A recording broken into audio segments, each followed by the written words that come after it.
부처님께서 수보리에게 다시 한번 당부합니다. 이러한 생각이 있어서는 안 된다는 것입니다. 열애가 중생을 제도한다고 말하지 말라는 것입니다. 열애가 설법을 하는 것도 그렇고 수행을 하는 것도 그렇고 열애께서 세간을 벗어남 또한 바로 중생을 위함입니다. 많은 경론에 서설하는 부처님께서 세간을 벗어나는 일대사이면 또한 중생을 위함입니다. 금강경에서 바로 이러한 생각을 없앱니다. 수보리에게 이러한 생각을 하지 말라고 알려주십니다. 열애가 중생을 제도하기 위한 연고라고 하지 말라고 하십니다. 왜 이러한 생각을 하지 말라고 하는가 하면 수보리야 이러한 생각을 하지 말라. 무슨 까닭인가 하면 이유는 아주 간단합니다. 실제로 열애가 제도할 중생이 없기 때문입니다. 그래서 열애가 중생을 제도한다고 말하지 말라는 것입니다. 왜냐하면 실제로 열애가 제도할 중생이 없기 때문입니다.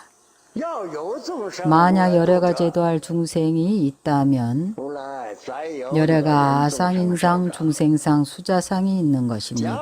만약 열애가 이러한 생각이 있다면 내가 제도할 중생이 있고 내가 중생을 제도하고 나는 부처이고 중생을 중생이라고 한다면 그럼 열애가 아상인상, 중생사, 수자상의 네 가지 상이 분명히 있는 겁니다.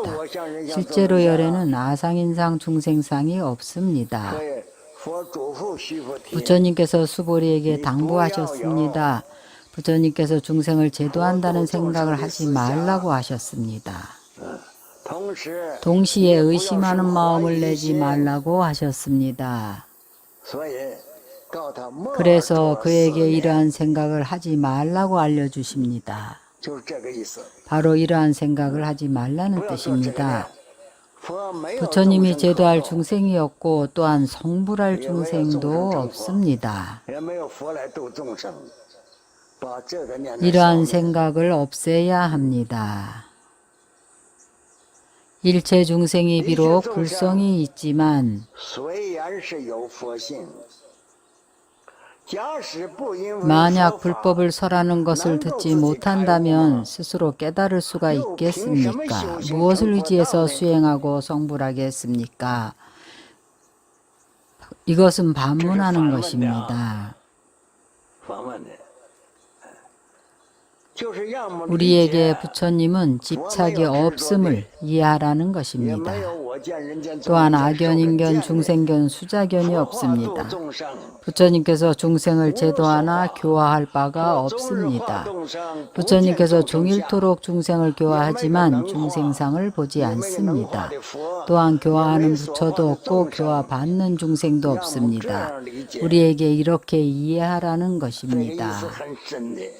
이 의미가 매우 심오합니다. 우리로 하여금 일체 집착을 없애게 하는 것입니다. 왜냐하면 중생들의 지견이 너무 뿌리 깊기 때문입니다. 특히 우리 범부들이 범부와 부처의 경계를 아주 명확하게 구분해 놓습니다. 이것은 틀린 것입니다.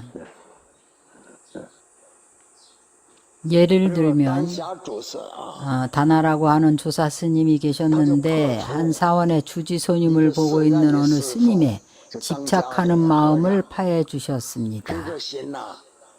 불신과 중생심, 불상과 중생상의 집착이 아주 심했습니다. 그가 가서 그를 제도했습니다. 그가 이 사원에 가서 대웅전 법당 안으로 들어갔습니다. 그가 갔을 때는 한겨울이어서 날이 몹시 추웠습니다. 그 다나조사 스님은 모셔놓은 불상을 나무로 된 불상을 내려다가 잘라가지고 불을 피웠습니다. 나무로 된 불상을 내려와 패가지고는 불을 뗀 것입니다. 이절에 주지스님이 어찌 용납을 할 수가 있었겠습니까?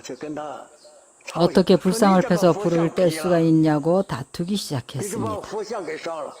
근데 그가 내가 사리를 찾고 있는 거라고 말했습니다. 주지스님이 이 나무 속에 무슨 사리가 있겠냐고 했습니다. 나무 속에는 사리가 없다면 다시 하나 더 태워야겠다고 했습니다. 여러분은 어떻게 이해하시는지요? 그는 이 스님의 뿌리 깊은 지견을 파한 것입니다. 불견, 악견, 중생견에 대한 분별이 너무 분명했습니다. 그의 지견을 파한 겁니다. 그가 이렇게 태우면서 사리를 찾는다고 했습니다. 이 나무 속에 무슨 사리가 있겠냐고 하니까 사리도 없는데 불상에 절은 해서 뭐 하냐고 하면서 다시 하나 더 태워야겠다고 했습니다. 그 주지 스님이 이때 바로 깨달았습니다.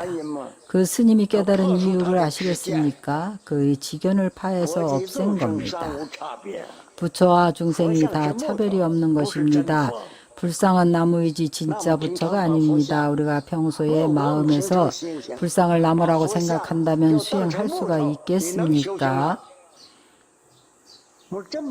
우리는 진짜 불상을 바로 진짜 부처라고 여깁니다. 이것은 몇 가지 측면에서 어떤 유형의 사람들에게는 착실하게 수행을 하는 사람들에게는 그들은 참선을 해서 이미 최고점까지 간 것입니다. 그들은 부처와 중생의 분별이 너무 분명합니다. 다나조사 스님은 이 집착하는 지견을 파한 것입니다. 이것은 우리가 아무렇게나 써서는 안 됩니다. 여러분도 절에 가서 불상을 내려서 망가뜨리면 그것은 죄를 짓는 겁니다. 부처의 몸에 피를 나게 하는 것입니다. 그러나 그 조사 스님은 아닙니다. 그래서 많은 경전에서 설한 말들을 절대로 오해를 해서는 안 됩니다. 여러분의 공력이 아직 도달하지 못한 때에는 절대로 그렇게 해서는 안 됩니다. 예를 들어서 우리 선방의 스님들은 그 스님들은 선방에서 20년을 참선을 했습니다. 여러분들이 어떻게 비교할 수가 있겠습니까? 선방에서 앉아보십시오. 그 스님들이 선방에서 20년 참선을 하는데 여러분들이 어떻게 비교를 하겠습니까? 마치 두부를 파는 장사꾼 이야기와 같습니다. 그가 금산사 절에 두부를 가져다 주면서 보니까 스님들이 선방에 이렇게 앉아있는 것을 보고 두부를 가져다 주는데 스님들이 1년 내내, 2년 내내 매일 이렇게 앉아있는데 도대체 뭐가 좋은 건지 반드시 뭔가 좋은 것이 있을 것이다 하고 지객스님에게 요구했습니다. 지객스님 저도 한번 앉아보겠다고 했습니다. 어떻게 앉겠냐고 해서 하면서 안 된다 하니까 나는 안에 들어가서 앉지 않고 스님들 안에 앉으시고 나는 밖에 앉아 있으면 되고 후문에 앉아 있으면 되지 않겠냐고 했습니다. 지객스님이 그 사람을 고생 좀 해보라고 하면서 앉아 이야기하면 안 되고 움직여도 안 된다고 하고는 뒤에 앉게 했습니다. 자선 시간이 끝나자 그가 지객 스님에게 말했습니다. 내가 앉아있어 보니 엄청 큰 수확이 있었습니다. 지객 스님이 무슨 수확이 있느냐고 물으니까 그가 말하기를 3년 전에 두부 외상값을 내가 잃어버리고 있었는데 내가 앉아있다 보니 여러 개가 생각이 났습니다. 내가 빨리 외상값 받으러 가야겠습니다. 여러분들은 이 이야기를 어떻게 생각합니까? 어떻게 이해를 하십니까? 그래서 우리가 고요해지면 미친 마음과 들뜬 마음이 고요하게 가라앉으면 그 사람과 같이 지혜가 열리지 않던 사람도 지혜가 열립니다. 우리도 지혜가 바로 열릴 수 있습니다.